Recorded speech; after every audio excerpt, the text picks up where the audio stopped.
Kesselman told me something I found very offensive. What was it? Well, that to be a really good therapist, I had to be a scientist, a nurse, and a salesman. Well, if life has sold the person a very negative message, we need every bit of power we can summon to the moment when we have to sell that person the healing message. But always keep in mind, there is one principle that will always prevail if you can stay focused on it. That which the child mind of our patient saw as unmanageable and sent them in a negative direction.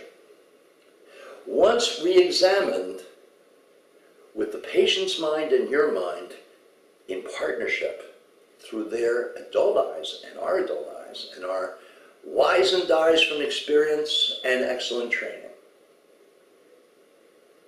will probably cause the child's perspective to be overridden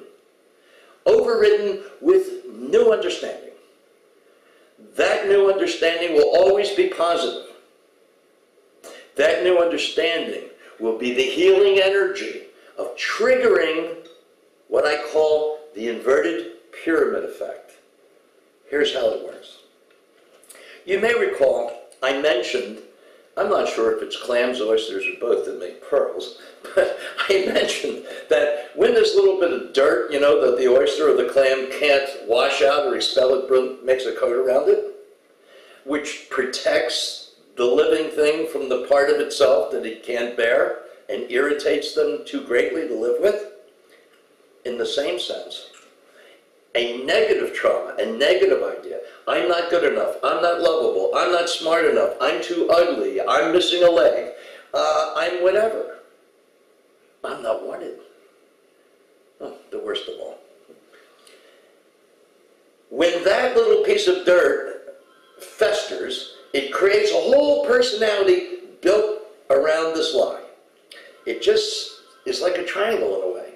If we get back to that little piece of irritable dirt, that little lie, well, why is it a lie? Maybe they weren't wanted. Maybe they were ugly. Maybe they were stupid.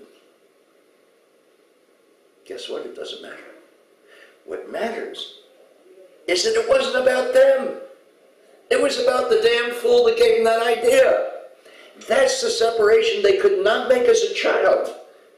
But today, as an adult, with good coaching and emotional support, good salesmanship, and great science, we can help them see that other people's ideas about them were not really about them, even if they were told it was about them. It was really about the person sending that message. And once this person sees that this child that they were misled by someone else's insecurity, stupidity, neglect, maybe their own mental illness, their cultural deficits, the lack that they didn't grow up in a sufficiently nurturing environment and were perhaps neglected. This idea, when it is seen to be somebody else's shit and not our shit, causes us to heal. We stop believing that it was about us, that we weren't good enough, we weren't good looking enough, we weren't, you know, the whole routine. All these terrible messages that change the direction of how we mature, that build this little thing inside of us from which we build this very negative personality attribute. When we get rid of that piece of dirt, this whole personality compensation built around this terrible lie that it's about us and not about them. This whole thing collapses, and you'll see the most amazing thing. Your patients, their eyes will brighten, their posture will improve. They'll get, sometimes I had patients that felt tingling up and down their arms. I have seen patients that other people didn't know was the same person hours later. It's the truth. I know it's amazing, but it's the truth. The fact is that the fifth gate, when done powerfully, accurately, and with conviction, and very thoroughly, can give a person a rebirth in the whole concept of who they believe they are. Not merely who they were, but because of this effect, who they are. And they become much more open. And when you chase away fear and the children of fear,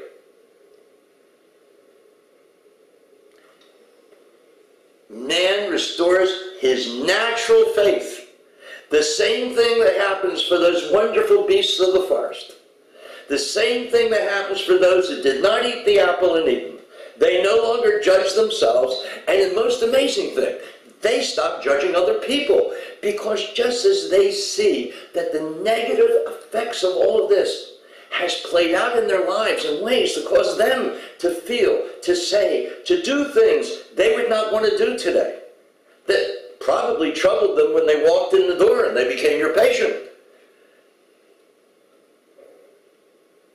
Well, they then see, not only can they forgive themselves, they see everyone else as the product of exactly the same forces.